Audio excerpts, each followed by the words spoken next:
Bonjour à tous, aujourd'hui dans les petites choses que je voulais vous montrer sur ForFlight, il y a une option qui est vraiment très intéressante, notamment si vous devez aller sur des terrains que vous ne connaissez pas, ce qui normalement arrive quand même de temps en temps quand on est pilote.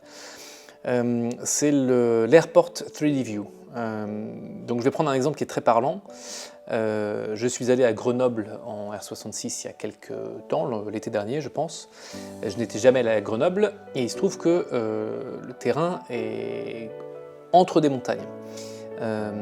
Donc j'ai utilisé avec ForFlight l'application, l'option Airport 3D View.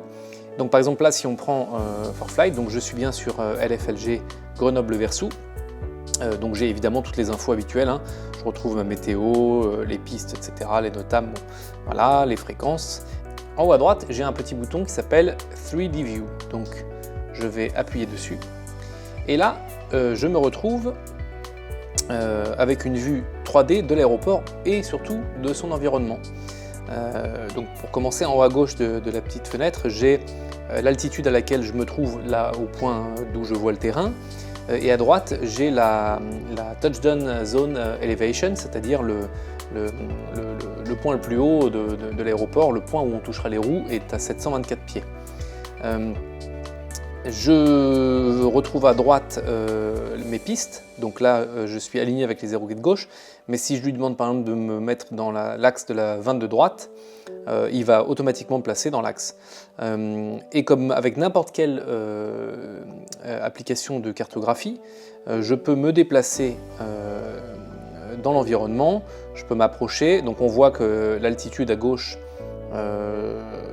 bouge évidemment en fonction.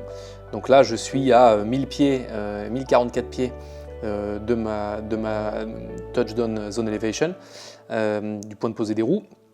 Et je peux m'approcher. Alors évidemment l'idée c'est pas de faire semblant de jouer à Flight Simulator, l'idée c'est de voir l'environnement du terrain. Donc on voit effectivement que le terrain il est à 724 pieds, mais que tout autour il y a quand même pas mal de montagnes.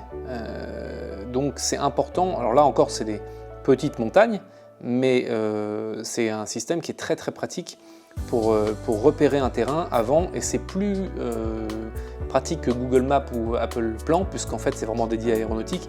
Donc on retrouve les pistes, on retrouve les distances, et surtout en bas à droite de la fenêtre, on a un petit bouton qui permet de voir la même chose de nuit. En fonction du terrain, l'exemple que je vous ai donné avec le Versou, c'est un terrain qui n'est pas éclairé la nuit. Je vous fais une démonstration avec le terrain de Sarasota. Donc là vous voyez le terrain de Sarasota de jour, et si je clique sur le bouton nuit, d'un coup je vois apparaître tout le système de lumière. Donc là on voit très bien le système de lumière qui est actif sur la piste en service. Si je tourne, on voit bien qu'il est actif dans ce sens-là. Alors là en plus vous voyez j'ai activé le trafic. Donc j'ai tout le trafic ADSB qui apparaît. Ça je peux le désactiver en faisant comme ça, voilà. Si je ne veux pas polluer ma vision du truc. Et donc en fonction du terrain que vous choisissez, vous aurez de façon dynamique l'intégralité des systèmes lumineux disponibles sur le terrain. Mais donc voilà, donc on a un environnement 3D de l'aéroport avant même d'y avoir mis les patins ou les roues, et c'est quelque chose de très pratique. Ça permet de voir, voilà, si on se place plus bas, on voit très bien le relief, on voit aussi évidemment les villes, on voit vraiment tout l'environnement de l'aéroport. Et ça, c'est quelque chose qui est très pratique quand on prépare un vol pour aller sur un terrain qu'on ne connaît pas, qui n'est pas en plaine, et qui peut avoir des tas de contraintes de noise abatement ou tout ce genre de choses. Voilà donc pour la présentation de l'Airport 3D View de ForFlight. J'espère que vous trouverez ça utile, et en attendant la prochaine, volez en sécurité.